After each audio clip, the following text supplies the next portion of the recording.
what is really important to you? Are we committing the time and resources, AKA dollars, to the things that we're most passionate about? And if we're not, why aren't we?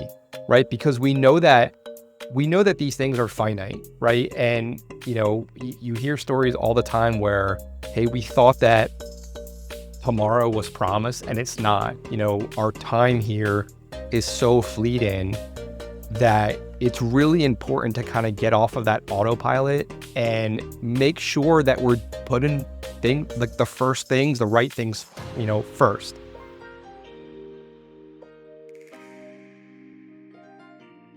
Tim Baker, welcome to your new podcast. I know, a little surreal, right? But excited to get into this and update the audience with what's going on at YFP. So for those that have been avid listeners, you might have been wondering, where's the podcast been over the last couple months? And so we're excited to be introducing a brand new show, Scripted Wealth, Money and Meaning for Pharmacists. And we're going to talk today about why the pivot, why the transition, how this connects to the recent rebrand that we went through from Your Financial Pharmacist to YFP Wealth. We'll talk about some of the history as well and what people can expect going forward. So very much looking forward to this. But after 500 episodes, Tim, that's wild, right? Yeah, it's a lot of content. You remember the first one? I probably want to forget it, but yeah, I do remember it. I remember the first few. I remember. Yeah. They probably sound terrible today, if we're being honest, but. Yeah, I was thinking about the first episode we did all the way back in July of 2017, which was the genesis of the Your Financial Pharmacist podcast, episode 001. We did over 500 of those from 2017 all the way through 2025. And I remember some of those early episodes vividly. It's funny how certain ones stand out. Joey Mattingly, episode 4 always stands out. I actually ran into at APHA last week. I think it was episode 9, Sam Leverett was our first ever Millionaire Theme Hour. He showed up at a presentation I was doing in APHA, which was wild. So I first want to acknowledge for those that have been listening, whether you've been listening for 3 months, 3 years, or all the way back to July of 2017, we just so much appreciate that. We don't take it for granted that time is precious, and whether you're commuting, whether you listen when you're, doing house chores, whatever it might be, we are grateful for the opportunity to be a voice in your ear and to have some small level of impact. And it's something that we genuinely treasure and enjoy. So thank you so much for listening. We hope you'll stay with us as we go on the journey. And yes, it's a new name, but it's not a new podcast, right? We've been doing this since 2017, but we're excited about the next chapter, if you will, of YFP. And for many of you, you might know YFP started in 2015. We'll talk a little bit about the history and journey. And we're turning the page on the next decade. And as a part of that evolution, we've got a new pivot and a new theme to the show under Scripted Wealth, Money and Meaning for Pharmacists. And as the name suggests, the focus really being about the intersection, Tim, we talk about over and over again and have talked about over and over again over 500 episodes, which is finding that balance when it comes to the financial plan, finding that balance between living that rich life today and tomorrow. And that's really the intent behind when we say money and meaning for pharmacists. So Tim, let's start there. Living that rich life today and tomorrow, something that you taught me, I've adopted from you, we've embodied in the work that we do with our financial planning content, and it has come out in many shows that we've done before. And we often say it and run right by it, but I think it really is where the rubber meets the road with the financial plan, right? Can we develop a plan that allows us to live that rich life today while we also take care of our future selves? Yeah, I think that, you're talking about the podcast and thanking our audience. And, I want to second that. I don't take that for granted at all. There's so many things that occupy our time, that distract us. And hopefully for people that have listened for a while, or even if they're new listeners, this is it's a good distraction. It's a positive distraction, whether it's you're compounding at work or you're driving to work. I've heard all those things. And I think this medium has really allowed us to hopefully bring some positivity and some education and some things to think about maybe differently than, if you read a blog or, however else you can consume financial stuff, right? The money and meaning, I think it really captures that, right? So like we've gotten some feedback of like, I don't want you to tell us how to do like a Roth conversion or some of the X's and O's of money management, wealth management, that type of thing. I want to be told a story. I want to be told a transformation and, give me some impact. And I think this shift is a bit in the direction of that, right? Like we want to bring some meaning to the the money that we earn over our career, as pharmacists and switch that on and bring that to life a little bit. And I think it's so easy to get on autopilot of like, hey, I get paid, I pay bills, I know I'm supposed to invest, but really connect those dots in terms of like, what is really important to you? Are we committing the time and resources, AKA dollars, to the things that we're most passionate about? And if we're not, why aren't we? Right? Because we know that these things are finite, right? And, you hear stories all the time where, hey, we thought that tomorrow was promised and it's not. Our time here is so fleeting that it's really important to kind of get off of that autopilot and make sure that we're putting like the first things, the right things, first. And I think that's really what this is about, right? And we've kind of trumpeted that for a while. I don't know if we did it right from the start, but I think it's really about, threading that needle between living a wealthy life today in 2026 and a wealthy life in, 10 years, 20, 30, 40 years from now. And that's really hard to do, right? Because the further we get away from today, the harder it is for us to connect. And that's why, we get really nerdy with financial plans and we want to really show you the math of like, hey, if what we do today is not going to necessarily affect what was going to go on later, or maybe it does, but it's minimal. I think that's really important, right? So I think so many pharmacists that we come across that aren't necessarily working with a planner, or maybe they're working with a planner that's not scratching the itch. They'll hear like, hey, they're okay, but like there's no substance behind that. It's just kind of a guess, and not that we can see the future, but I think a little bit of robust planning to say, hey, if we decide to quit our job for the next year or go part-time, like the wheels are not going to fall off, but then it then affords our ability to do some other things that we might not be otherwise able to do when we're 60, 70, 80 years old. So I really think that this pivot I'm excited about because I think it speaks a little bit more to what we are trying to do with the podcast. And again, selfishly, this is a way for listeners to look into our brains, our hearts a little bit about who we are and what we believe. And hopefully, might light the light bulb to say like, hey, I like these guys. Like I trust, what they're saying. Maybe I want to work with them and their team. That's a selfish motive that I'd put that out there. But it's also a way for us to kind of animate, maybe for a lot of pharmacists, that's just not something that they would otherwise think about or, lean into a bit. So I'm excited for the pivot. I think it's well overdue. And I know we'll get into our rebrand here a little bit, not just from the podcast, but from your financial pharmacist perspective. But it's exciting to say the least.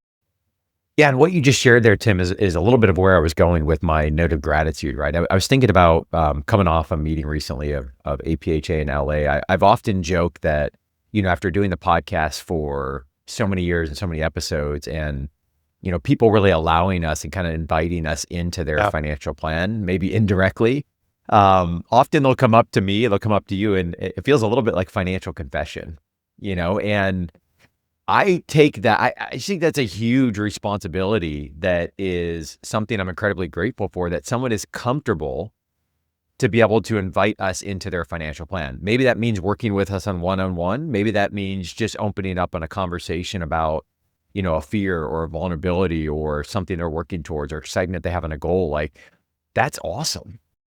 Well, it's like a lot like medicine, right, Tim? Like, Yeah. I think that's why a lot of pharmacists become pharmacists. It's like, hey, I, was good at math or chemistry or whatever, and I Yeah. wanted to help people. Pharmacy, I think now again, not all financial advisors or planners are created equal, in my opinion. But that Hmm. was one of the reasons why I pivoted my career a decade plus ago to do what we're doing today. Was because I wanted to be in that position and felt that, that position of trust, and I think the ability to have heart-to-heart conversations and connect with people was something that I think I was good at. But I like those aha moments, like when you actually get Totally. to the other side of it. And again, it's not necessarily a destination, it's a process. But to give someone a little bit of like, hey, this is on fire, I'm really anxious about this, and get to the point of like, all right, like we're okay, that we have some work to do, but we're on the right head in.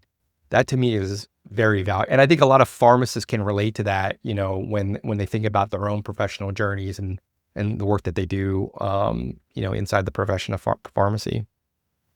And that can be at all ranges, right? I'm Yeah. thinking of recent conversation that I've had of someone who's 3-4 years away from retirement, who, maybe they've done the hard work of savings, but they're now asking some of the bigger questions of like, well, now what? Like, who am I in retirement? And what Right. does it mean to be living my rich life in retirement? And then the other end of the spectrum is someone who, hey, I just graduated. I've got a boatload of student loan debt. I'm starting my life.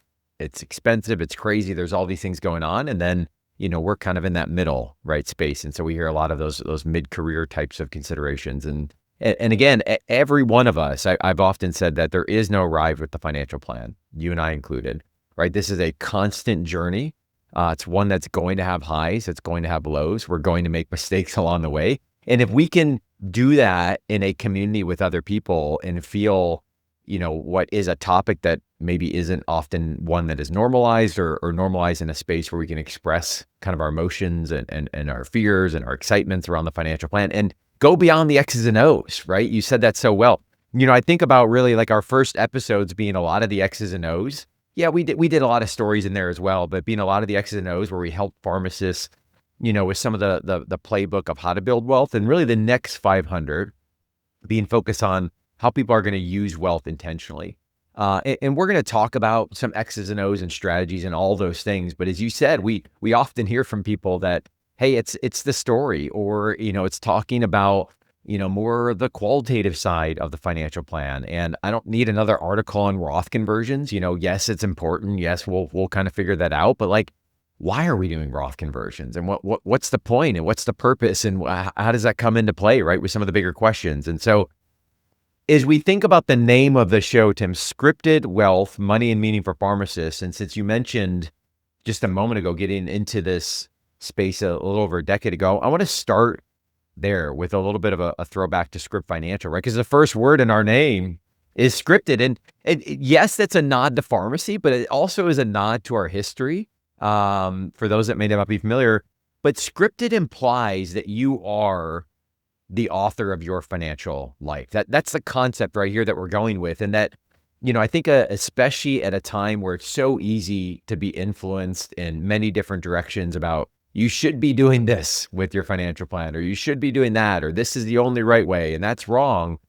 As you've said over and over again on the show, everyone's situation is unique, right? And we need to then identify, how do we take all this information and be able to apply it to your unique financial plan, right? That's kind of the concept that we're going here with scripted.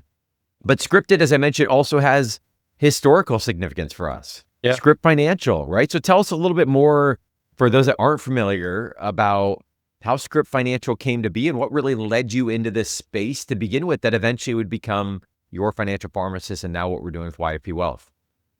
Yeah. So a lot of people often ask me like, why, like, how did you end up working with pharmacists? And it was kind of by accident, really. Before I left my last firm and started Script Financial, the thing that I was hearing a lot, which I think is still even true today, was, kind of find a niche and really, hone your services to that niche. And, where I was at in my life at the time, one of my good friends in the world, had married a pharmacist and became a client of mine early in my career before I launched my firm. And they referred me out, and I was just working with a lot of pharmacists, and I kind of just fell into that. So I was hearing a lot of the same type of money issues from this group of people. And when I started to think about the idea of just starting my own business and then thinking about who would I would service, I just looked at the clients that I was working with already that were primarily pharmacists. And I'm like, maybe this is the group that I should work with. Right. And pharmacists are often thrown in with physicians or dentists, and there's really not, I mean, I think there's others now, but there really wasn't at the time other financial planning firms that was exclusive to that. So I just decided to jump in and learn everything that I could about the profession and, listen to podcasts and just everything that I could to kind of get on the same wavelength and understand what they were going through, not just financially, but in life, right? And just what they experience. And that really kind of, I think if I didn't have that, I don't know if I would have left my firm, as early as I did. But I think with that vision, I decided to go out on my own, and I started Script Financial, which probably would have been late 2015, early 2016 when it was kind of officially ready to go. And yeah, that was the early, and to be honest, Tim, like if you look at the Script Financial, in the R in the script was like an RX. So there was definitely that kind of like hidden, meaning in it, and I wanted to clearly show that I was going after pharmacists or marketing to pharmacists. Our colors were, green and black, and I think green is a pharmacy color. And I thought that if this didn't work out, I could drop the RX and just use Script Financial, because we talk about what you're talking about is like a written plan, and scripting your money is not necessarily pharmacy. So I was kind of maybe not putting all my eggs in one basket, but I just dove in and 1,000 cups of coffee, learned as much as I could from pharmacy contacts that I had, and then eventually stumbled into you. But that was the early kind of, makings of Script Financial, and then YFP came along, and then, that was kind of the next chapter in the story.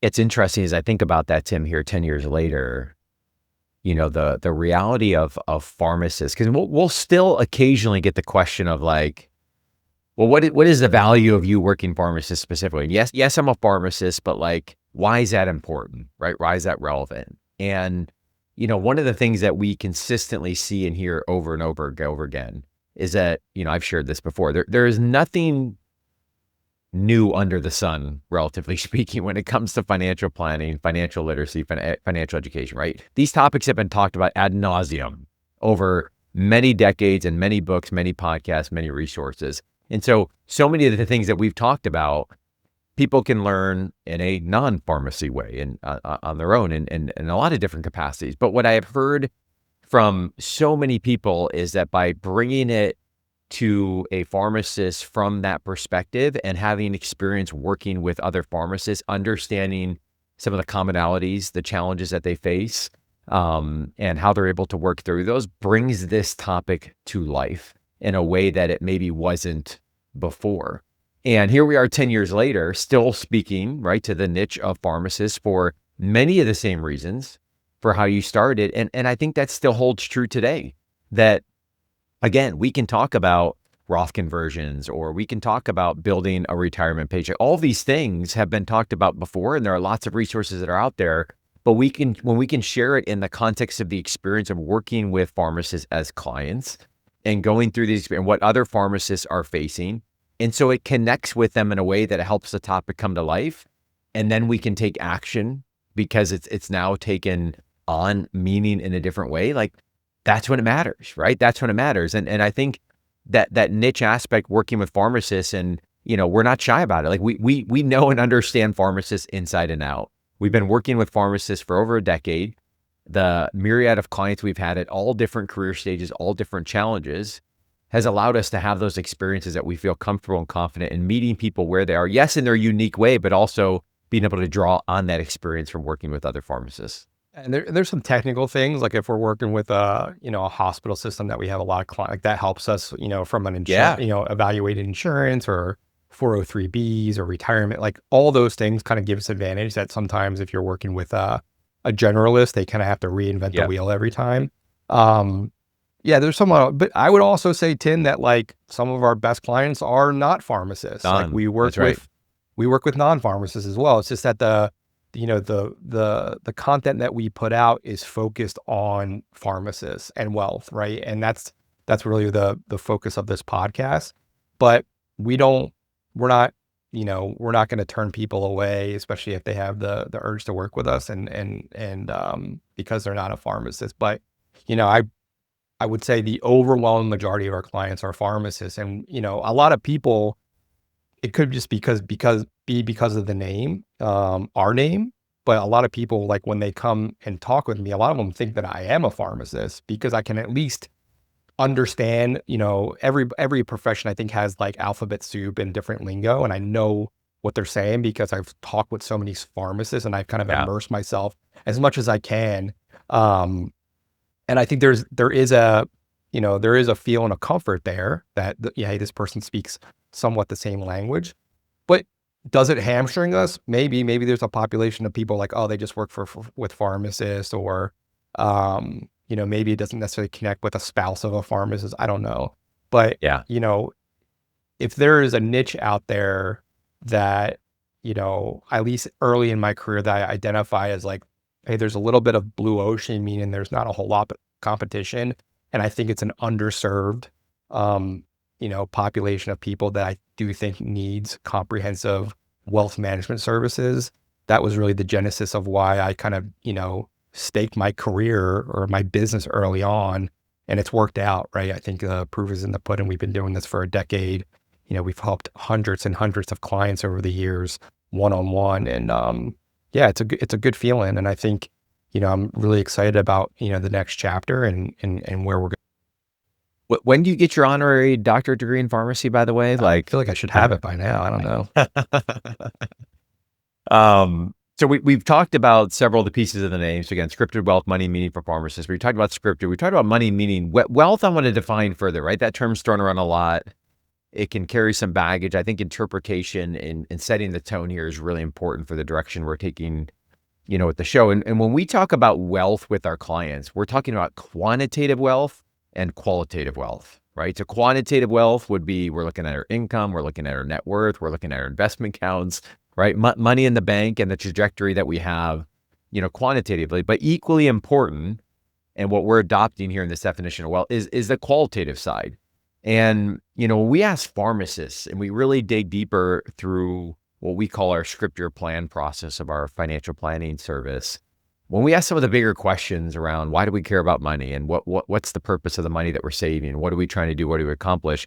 Tim, my experience says it typically comes down to things like time and options with time, flexibility, being able to pursue hobbies and investing in relationships, right?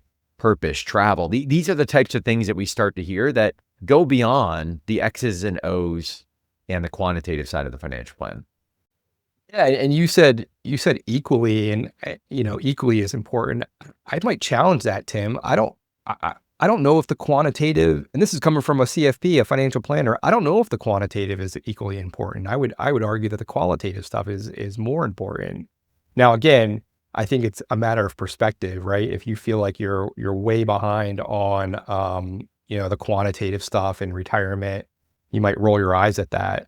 But it goes back to this whole idea of like, we are here for a finite amount of time.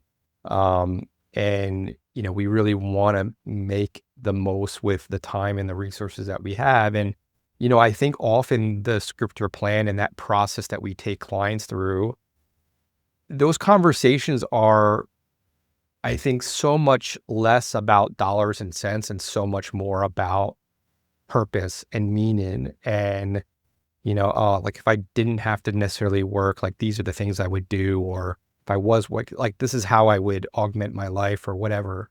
And I think that's where we actually make the most of our impact, right? Like I think anybody, and I think eventually this could be true, that a lot of the technical things, that you can do with your money, they're going to be commoditized away. They're going to be AI'd away.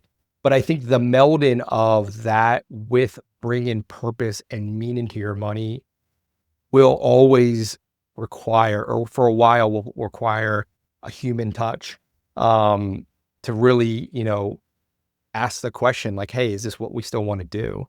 So I think wealth, to your point, like when I remember going back and, I was going through some different logos and names and colors, and a lot of people then didn't really like wealth because it was a little bit too bougie. So I went with financial, but I think wealth actually captures kind of what you're saying. Like when you think financial, you're thinking X's and O's, insurance, investments, dollars in an account. With wealth, you know, the richest man on earth, Elon Musk, is very wealthy, but he could also be very poor in a sense of like his family doesn't like him. Again, I'm conjecturing right now, but like, he could be very poor or not so wealthy in that sense. So I think wealthy encapsulates that quantitative and qualitative thing that, you kind of put on equal footing. And I maybe even say the qualitative things are even more important, when we look, back on things. So, I think it's again, we use wealth with our rebrand with YFP. And I think it captures what we're really speaking to, which is not just ones and zeros in the bank account. This is really a more holistic picture of your life and connecting your life and your purpose and meaning and the passions to your money. And I think that term wealth does a better job than just financial or something like that. Yeah, Tim, at the risk of being redundant, I was thinking of an example just from this week. I had a conversation with a couple that is 3-ish years out from retirement, late 50s, early 60s, done a good job of saving, have a strong pension. So they got a good floor of income, have some good assets otherwise. And when really we started to dig deep into like, well, why are you reaching out, right? Why are you reaching out to a financial planner? Where's the help needed? There definitely was some technical things like, what's the balance of Roth traditional brokerage accounts? And, do we need to do Roth conversions? What's the withdrawal strategy? How do we build a retirement paycheck? Do it in a tax efficient way? All really, really important stuff, right? But as I asked more questions, what was really behind was, kind of 2 different money philosophies. One that was hey, I really want to enjoy this time in retirement, and travel is really important to us. And I want to take 5-6 trips a year, and you only live once, right? I don't have a goal to pass on money. I don't have a goal to have a big nest egg when I leave. Like, let's enjoy what we have. And then the others was a little bit more of a saver type of personality of like, I value those things. However, I'm also wanting to make sure that we're taking on appropriate levels of risk. We're not spending down all our savings, kind of that fear of running out, right?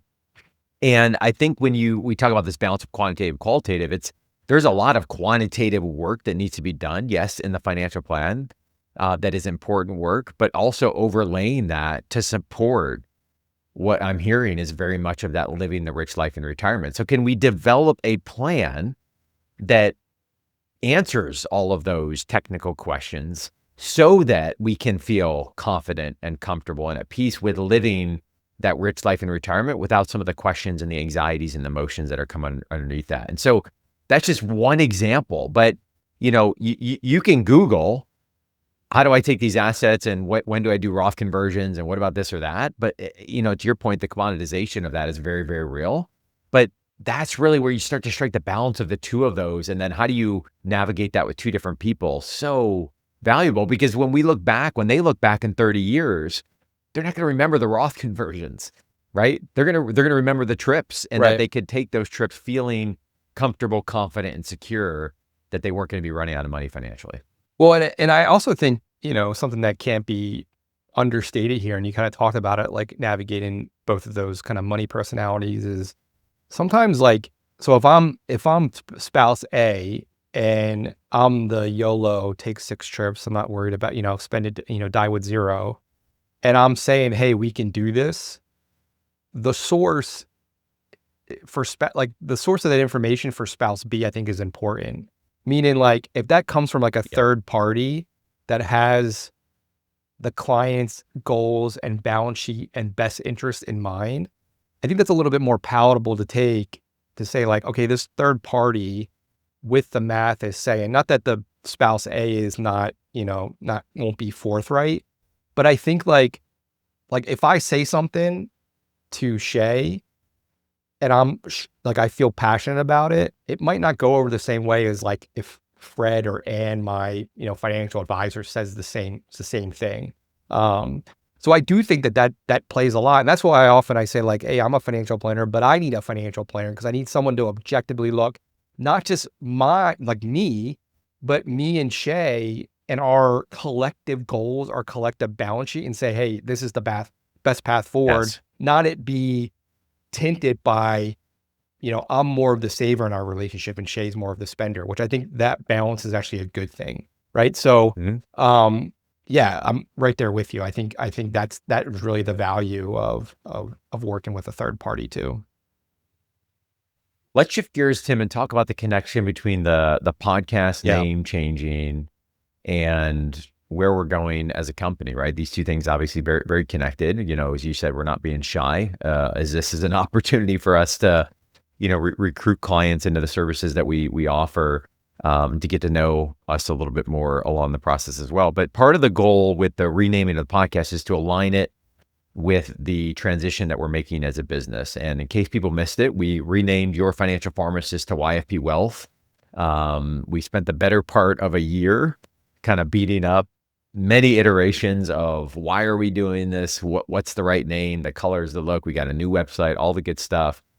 And it was a big decision, right? I mean, it's partly our baby. Even though we've obviously you started Script and we merged and we had Your Financial Pharmacist, and we fell in love with the brand and the colors, and there's a little bit of like should we have done that? And is this the right direction? But when we think about the evolution, right, starting in 2015, 10 plus years later, when you and I started the podcast, the phase of life that we were in was very different than it is now. We're now both early 40s. Our kids are getting older. We're kind of categorize ourselves, I think, more in that mid-career bucket where, hey, we're past some of the more early foundational challenges and opportunities from a planning standpoint. We're not yet butting up against retirement, but we can feel it. It's a little bit closer in the horizon.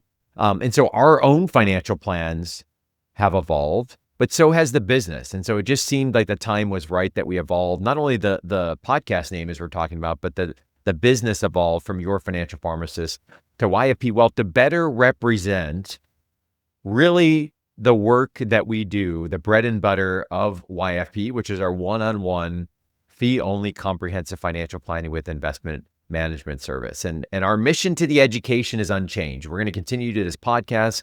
We work with many organizations, including the American Pharmacists Association, state associations, other nationals, many colleges, fellowship programs to do financial wellness literacy. We will continue to do that. But what we have seen through the first 10 years is the greatest impact and opportunity that we have is really on the one-on-one basis in terms of the impact that our team from the financial planning can have to move from the education to the implementation and the execution part of the financial plan. And so just give your thoughts a little bit on sort of this evolution we're making from Your Financial Pharmacist and to YFP Wealth and some of the motivation and the direction of why we decided to go this path.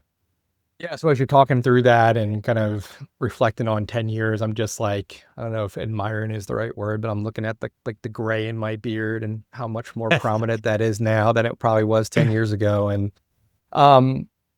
yeah, I think one of the things for me that I think of the rebrand and one of the purposes is like Your Financial Pharmacist started as like a blog that you started, before we met. And, Script Financial is and we decided to go with Your Financial Pharmacist, I think just because of the, you are and have always been kind of more of the face of the organization. That was your brand. I think you built a lot of goodwill and a following. And, I was working with clients, but not so much, I wasn't as publicly facing, I think, as you were. So I think it made sense to kind of fold everything into the YFP brand. But I think what that did, not mistakenly, but what it did is that when you go from Script Financial to Your Financial Pharmacist, what is Your Financial Pharmacist? Like, you hear that and you think of it as something that is pharmacy related, but you don't really know what it is, right? Yeah. And I think Yep. the maturing of the brand 10 years in, I think really wanted to kind of keep our roots. So kind of, if Mhm. YFP, but add that moniker of wealth to kind of more, I think it more aligns with what we do, which is, to your point, one-on-one fee only financial planning for pharmacists nationwide. And, I think that for a long time in our history, on our Facebook page or wherever else, people be like, "Hey, love you, YFP. Like, I'd love to hire a financial planner. Like, where should I go?" And we're like, And raised. that's what we do. Like, that's Yeah. actually what we do." And Yeah. so I think it's a little bit of, kind of solidifying that a little bit more of like, we are a wealth management firm. We can do A to Z financial planning, not just investments or selling you products. We don't sell products, but really A to Z. And I think it does, I talked about it, wealth being a little bit of a bougie term. I think it encapsulates what we talked about in terms of the quantitative Yep. and qualitative. But I also think it's more of a term that I think incites a little bit more of a mature brand. And I think our colors and our look is it kind of aligns with that. So I think those are some of the big reasons for the change. Like I said, I said to you early in the process, I'm like, man, I really like our logo. I really like our colors. I don't know if I'm going to like anything as much as that. And I think I do. I really love that part of our history, the first, 0 to 10 years. But like I said, I'm really excited for 10 plus and just the look and the feel and where we're headed. And to your point, like, yeah, we are in a different phase of life. You have a teenager that's going to be driving in a year. I still, I have a preteen, but I also have a young one. And, but life's a little bit different, right? Like, things have changed. And I think a lot of the clients that we are starting to work with are, they're kind of changing as well. And, we work with all types of pharmacists, but our focus has changed a little bit in that regard. Yeah, it's interesting. I don't know why I'm surprised, but as we're talking here, like what's coming up for me is kind of a split feel. I don't know if sadness is the right word. I think it's more of a gratitude and appreciation, but also an excitement and feelings of anticipation of kind of where things are going and have been moving.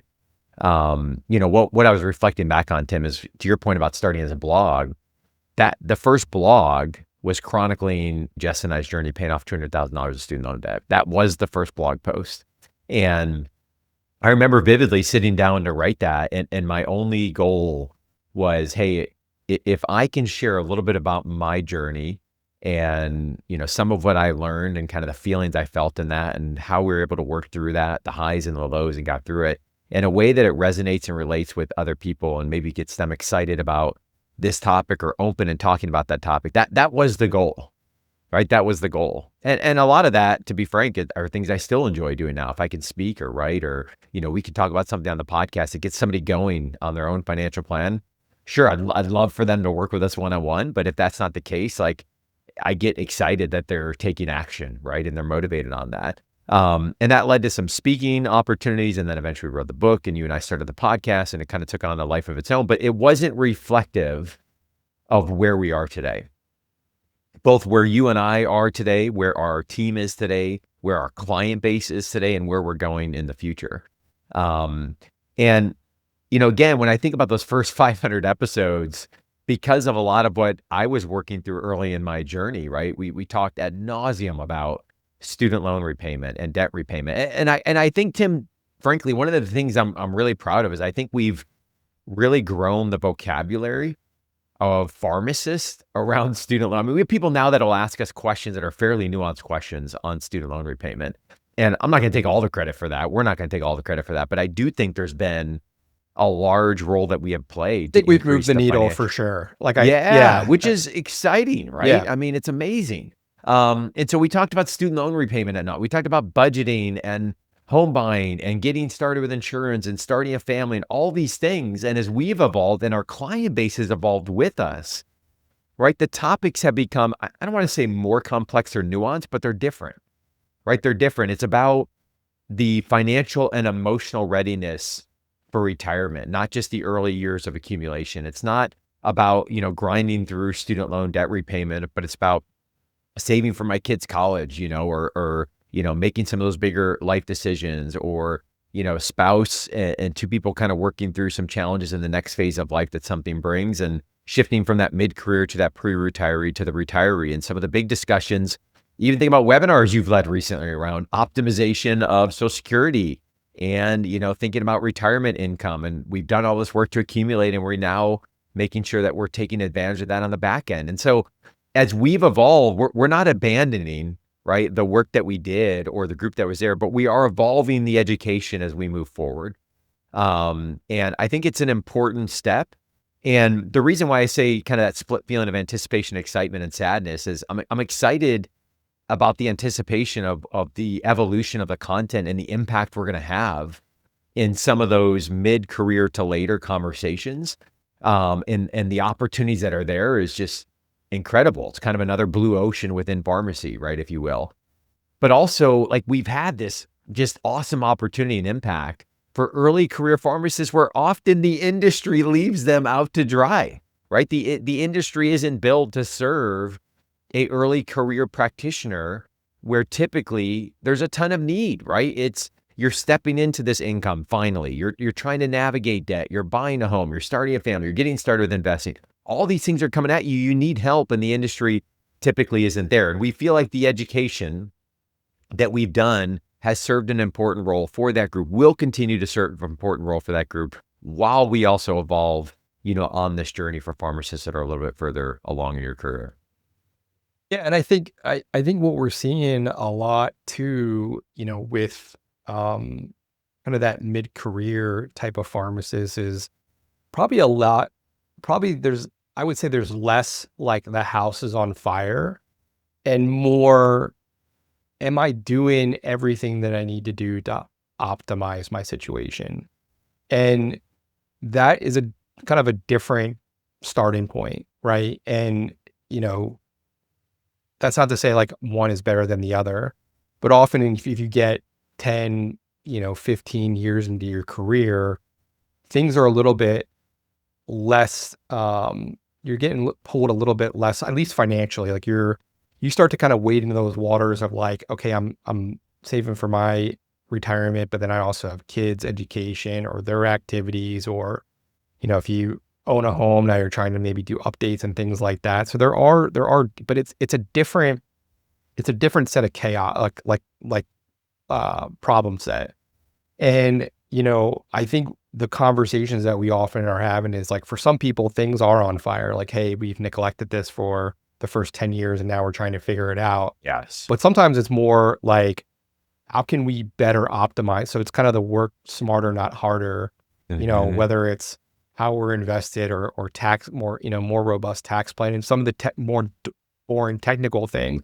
But it could also be like an optimization just with really focusing in or snapping into focus, like the money and meaning of your money and how it relates to your life, and getting off that autopilot. I really think that, whether it's a therapist, a financial planner, a priest, a pastor, whatever, I think having someone ask you those questions of like, is this really what you want? Is really valuable. Because again, like we talked about at the beginning, there's so many ways for us to get distracted and just to kind of just get into the day-to-day of things that we wake up and a decade is gone. I think that's the beauty of a financial planner, is to kind of, again, just take the azimuth check of like, hey, are we on the right head end? And if we're not, let's change. So I think for a lot of those mid-career, it is kind of an optimization play as well. It's like, okay, maybe that idea, like there's so many people that, in their 20s and 30s are like, I'm never going to be able to retire.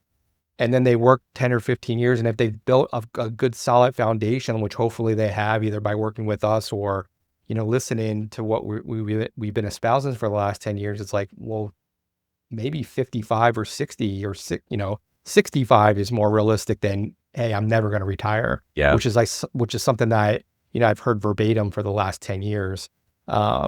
So again, it's a change, but I think it's a good change. And, the education is not going away.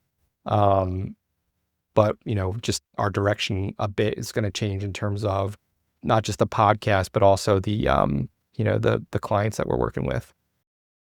Yeah. And so really, I think as we sort of sum this up, the education is going to reflect the evolution of what we're doing with the business, right? From our one-on-one planning, who we're working with and what we're focused on, and the education. That said, to the comment of not abandoning those that are earlier in their career, Tim, I was thinking about, when I first started investing in real estate, or, the business journey that we've been on, I found it so valuable to be learning podcasts, books, resources from those that were 2 phases ahead, right? So I might have been trying to focus on buying the first property, or we were in the very beginning stages of the business, but it was so helpful to hear, someone that was 3 or 4 steps ahead of that. And I think the same concept is true here, that, for someone who is maybe a new graduate or 5 or 10 years out, and we're talking about a mid-career strategy or pre-retirement or Social Security optimization, there's value in learning and beginning to think about those things, and, even starting to think about the design of some of the plan,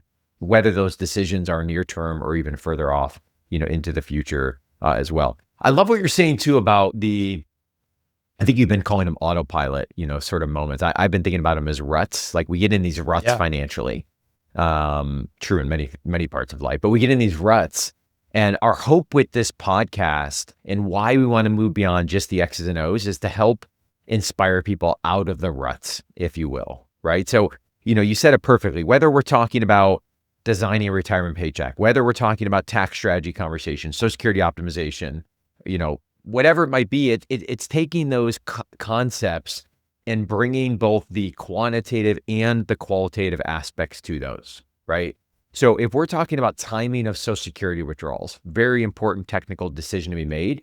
Again, right alongside of that technical decision and conversation has to be, well, why are we doing that? What is the paycheck we're building in retirement trying to support? And does all of these different pieces of the puzzle come together as we're building that plan? So we're going to talk about a lot of those topics. And again, sometimes it'll be X's and O's. We're going to bring in real life stories from pharmacists. You're going to hear a lot more from Tim and I together. We'll talk about maybe decision frameworks. We'll get into content specific to some of the technical topics. But our desire and goal, as the name of the show suggests, is that we're going to bring both aspects. Yes, the quantitative side, but also the qualitative side of the financial plan as well, which I think, Tim, to be frank, is just too often left behind in the industry. And so that's a big role that we feel like we can play. For sure. Yeah.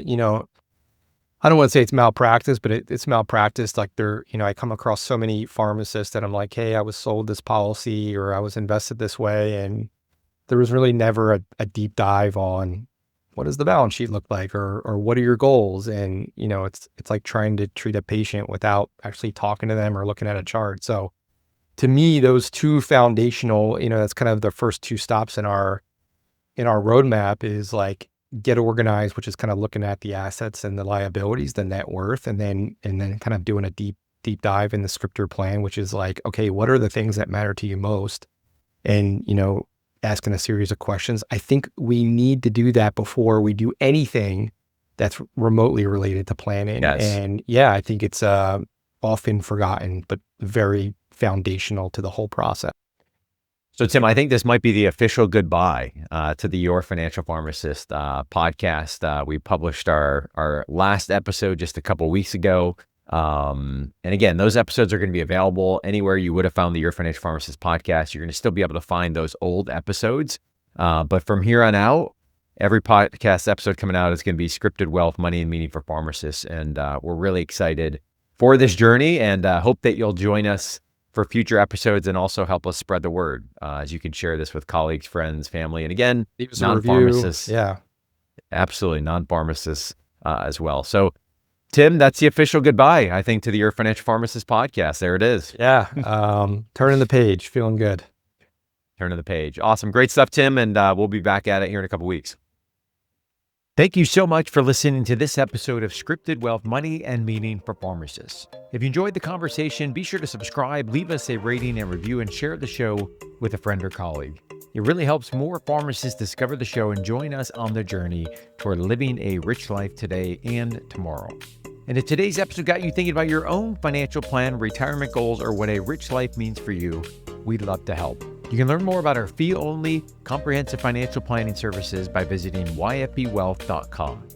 And finally, an important reminder that the content in this podcast is provided to you for informational purposes only and is not intended to provide and should not be relied on for investment or any other advice. Information of the podcast and corresponding material should not be construed as a solicitation or offer to buy or sell any investment or related financial products. For more information, you can visit yfpwealth.com/disclaimer. Thanks so much for listening. Have a great rest of your week.